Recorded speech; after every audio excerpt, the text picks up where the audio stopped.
진짜 근데 솔직히 이 책은 모든 북튜버들이 공감할 거예요. 모든 북튜버들의 입장에서 봤을 때 이 책이 가지고 있는 너무 큰 단점이 있어요.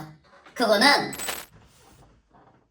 안녕하세요. 집에 있으면 전혀 보지 않을 것 같아 리뷰를 해서 책을 보려고 하는 미방이 서재의 미방이입니다. 오늘 리뷰할 책은 2025년 미방이가 만난 첫 벽돌책, 그리고 저 미방이의 지인이 적은 책, 2025년 한국 기독교 출판 문화상 신학 부분 우수상에 빛나는 걸작인 김요한 목사님이 쓰시고 CLC에서 출판한 변증이 신학이다 라는 책입니다. 책 저자와 친분이 있으신가요?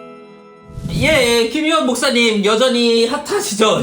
이 영상을 찍기 전이나 이 영상을 찍고 있는 중이나, 그리고 이 영상이 아마 편집되고 있는 과정 가운데서도 계속해서 김요한 목사님은 계속해서 핫한 분으로 존재하실 것 같은데, 김요한 목사님에 대한 저의 생각은 요 영상 말미에 제가 잠깐 저의 생각을 담아 나왔으니까 그 부분을 보시고, 오늘은 그 부분과 상관없이 그냥 이 책을 소개해주는 영상으로만 봐주시면 좋을 것 같습니다. 책이 가지고 있는 특성은 무엇인가요? 우선 책 소개부터 드릴게요. 이 책은 굉장히 특이한 책이에요. 왜냐하면 여태껏 많은 사람들과 많은 책들이 기독교 역사 안에서 좋은 사상가들의 사상을 소개하는 책들은 굉장히 많았어요. 그런데 이 책은 기독교 역사 안에서 수많은 사상가들의 신학들을 변증학이라는 관점을 가지고서 모든 신학자들은 변증학자였다라는 취지로 학자들을 소개해주고 있어요. 가령 예를 들어 이렇게 한번 생각을 해보죠. 여러분, 종교개혁의 기수인 마르틴 루터, 정말 위대한 신학자잖아요. 그렇다면 이 마르틴 루터 단순하게 종교개혁가였을까요? 아니면 기독교를 변증했었던 변증자였을까요? 이 책은 마르틴 루터가 변증학자라고 이야기를 해요. 왜냐하면 중세 기독교의 잘못된 부분에 있어서 기독교의 올바른 부분을 수호하고 기독교의 올바른 부분을 소개했다라고 이야기하기 때문이죠. 또 하나는 여러분, 감리교의 사조이자 큰 부흥을 일으켰던 존 웨슬리, 이 사람은 그렇다면 변증가였을까요? 아니면 그저 큰 목회를 일구었던 부흥강사였을까요? 이 책은 존 웨슬리도 변증가라고 생각을 하고 존 웨슬리의 기독교적 변증학을 소개하고 있어요. 그렇기 때문에 이 책은 우리가 흔히 알고 있었던 신학자들 대부분이 사실은 변증학자였다. 그리고 이 변증학을 어떻게 펼쳤는지에 관련되어서 짧고 간단하게 소개를 하고 있는 책이라고 할 수 있죠. 그리고 저는 이러한 점은 좀 학문적으로 굉장히 특이하고 그리고 좀 독특함을 가지고 있다라고 말씀을 드리고 싶어요. 책의 장점은 무엇인가요? 이 책의 장점은 앞서 말씀드린 것처럼 여러 신학자들을 한 책에 모아서 쉽게 개간 설명하고 있다라는 것이 이 책의 장점이에요. 이 책의 구성은 대략 챕터가 한 40개 정도로 되어 있고, 이 챕터 40개에 대략 어떤 챕터에서는 2명, 3명의 학자들이 나오니까 대략 한 60에서 80명의 학자들이 등장한다라고 생각을 하시면 돼요. 그리고 심지어 동방정교의 신학이나 아니면은 한스킹과 같은 로마 카톨릭의 신학자들의 신학을 소개해주고 있다는 점은 이 책이 꽤 다양한 폭의 신학을 소개해주고 있다는 증거이기도 하죠. 그리고 이어지는 이 책의 두 번째 장점은 글이 너무 쉽게 잘 쓰였다라는 거예요. 사실 이 책에서 다루는 틸리히나 아니면 바르트의 신학을 쉽게 설명하는 게 굉장히 어렵거든요. 한스킹의 신학 같은 경우에는 좀 한글로 된 책이 별로 없어요. 대부분이 번역한 책이기 때문에 그 책 자체가 되게 어려운데, 이 책은 한국인이 쓴 책이기 때문에 그래도 읽는데 꽤나 쉽고 설명이 굉장히 명쾌하고 깔끔해요. 그리고 이 책의 또 다른 장점은, 내가 만약에 여기에 나온 학자들 중에 맥그라스에 꽂혔어, 아니면은 한스킹에 꽂혔어, 아니면은 버나드 램에 꽂혔어, 그러면은 그 뒤에 참조 문헌들을 보면은 대부분이 다 번역서적을 위주로 참조를 했기 때문에 계속해서 조금 더 추가적인 공부를 할 수 있다라는 장점도 있어요. 사실 이게 별거 아닌 것 같지만 신학을 공부하신 분들에게 있어서는 엄청 큰 장점이거든요. 왜냐하면 대부분의 신학책들, 제가 특히 스펙트럼 시리즈 할 때 번역책들은 여기 이렇게 밑에 스샷을 찍어서 올려놓는데 대부분 다 번역이 안 되어 있고 영어를 할 수 있는 사람들만이 볼 수 있는 책인데, 그래도 이 책은 대부분의 추천서적들이 번역서를 추천해놨다라는 거, 이거는 진짜 신학을 공부하시는 분들에게 정말 큰 장점이라고 생각해요. 책의 단점은 무엇인가요?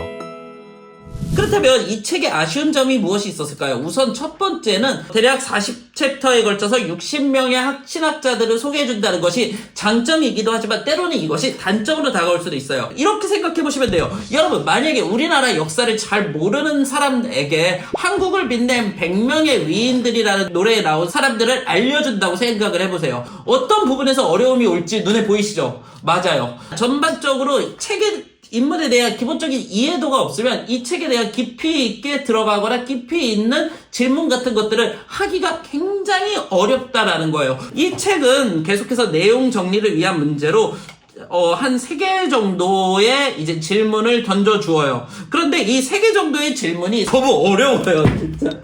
요한 목사님 미안해요. 내가 능력이 이거밖에 안 돼서는 잘 그러는지 모르지만, 질문들이 진짜 꽤 수준이 높아요. 저도 나름 신학 책 좀 봤다라고 생각이 들지만, 이 책을 다 읽고서 이 책에 나온 각 40챕터에 나온 3개의 질문, 총 120개의 질문들을 맞이했을 때 제대로 답할 수 있는 게 많지가 않았어요. 진짜. 그래서 이 책을 제대로 이 요한 목사님이 원하시는 만큼의 수준대로 공부를 하거나 이 요한 목사님이 원하시는 만큼의 이제 좀 신학을 펼치려면 꽤나 많은 공부를 해야 되는구나라는 그러한 생각이 좀 들었어요. 그리고 이어서 두 번째 단점으로 이어지는데요. 책 자체가 아니라 좀 출판사가 가진 단점이라고 생각이 드는데요. 여러분 잘 보세요. 이 책이 좀 두께로 봤을 때 824페이지처럼 보이시나요? 자, 여러분들의 비교를 하기 위해서 똑같은 CLC 출판사에서 나왔고, 그리고 대략 475페이지, 한 300페이지 모자른 책인 이 70인역 성경으로의 초대 이 책을 한번 비교로 한번 보여드릴게요.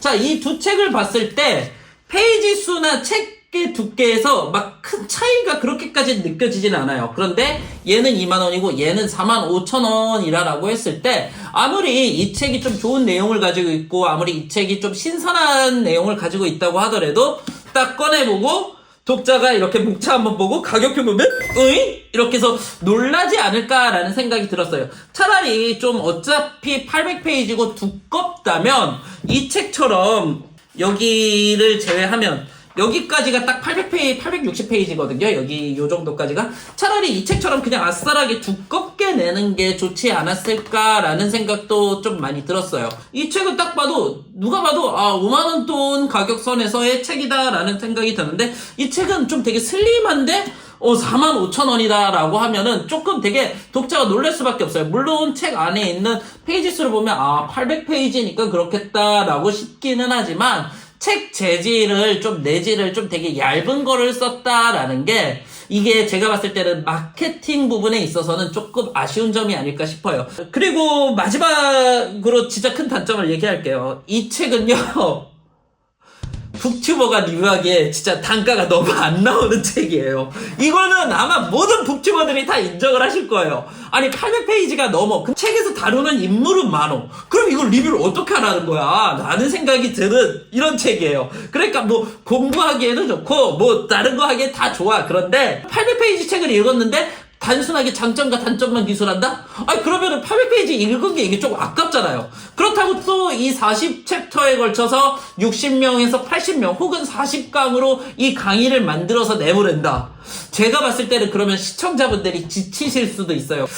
북튜버 입장에서는 굉장히 난이도가 높은 책이다라고 말씀드리고 싶어요. 그럼 여러분들이 이제 물으시겠죠. 이거를 너는 어떻게 리뷰를 할 거냐? 그냥 이렇게 장점과 단점에 대해서 이야기한 영상으로만 퉁치고 넘길 거냐라고 했을 때 아니죠, 여러분. 저도 이 가성비를 뽑아내야죠. 저도 이 가성비대로 제 나름대로 뽑아낼 생각으로 지금 준비하고 있는 것은 1장부터 10장, 11장부터 20장, 21장부터 30장, 31장부터 40장에서 각각 좀 뛰어나다고 생각했던 변증학자들 한 명씩 소개하는 그러한 영상을 좀 만들어 볼까 해요. 그래서 저도 이 책의 내용을 전부 다 소개는 못 해드리지만 그래도 좀 제가 이 책을 보면서 프리더처럼 흥미롭군요. 호호호호 라고 좀 생각이 들었던 학자들은 좀 소개를 해주면서 여러분들과 좀 가볍게 이 책에 대해서 나누려고 합니다. 이것으로 집에 있으면 전혀 보지 않을 것 같아 리뷰나라에서 책을 보려고 하는